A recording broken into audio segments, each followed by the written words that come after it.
Republicans, turn off your TVs, please. Democrats, this final point is just for you. Now, I know you believe Donald Trump is terrible. Hillary Clinton has told you he's even dangerous. You're offended by the way Trump objectifies women. You're worried about the border wall keeping out Mexicans who are family and friends. You're offended on behalf of Muslims when Trump promises to halt Muslim immigration to our country. Plus, you can't stand that unattractive spray tan. I get it. Trust me, those things worry me too. You may even tell me you preferred Bernie Sanders to Hillary Clinton in the first place. The primary was rigged. We saw that from the WikiLeaks emails from Hillary campaign chair John Podesta.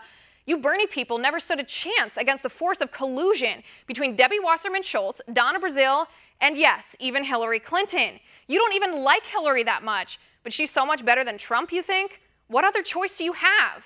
You feel trapped. But my question is, how can you justify voting for Hillary Clinton when she's under an active FBI probe investigating whether or not she committed a federal crime? A federal crime is not a joke. Yet Hillary Clinton claims the whole FBI investigation is nonsense.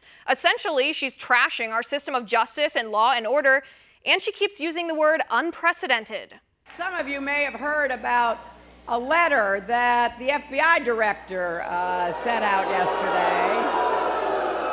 It's pretty strange to put something like that out with such little information right before an election. In fact, it's not just strange, it's unprecedented, and it is deeply troubling. The problem here that the mainstream media seems to forget about when they write their stories is the fact that Hillary Clinton lied. All other policies notwithstanding, Hillary Clinton lied to the American people, to you and to me. She lied to her staff. She lied to Congress. She obstructed the justice of the United States of America. And then when the FBI asked her about it, she just said she forgot.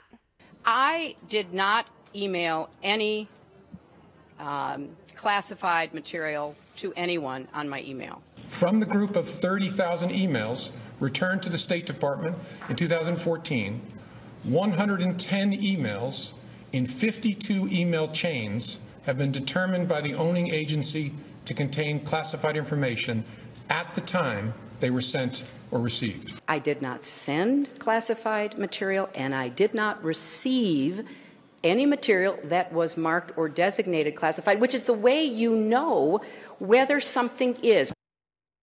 After this, Hillary Clinton claimed she didn't know the C marking on the emails stood for confidential. She said she thought the C meant they were organized alphabetically, which begs the question whether she has the judgment to be handling classified information in the first place.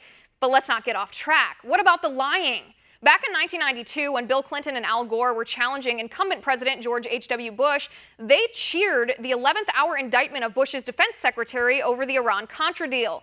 And they called into question Bush's honesty given, you guessed it, given his alleged lies to the American people.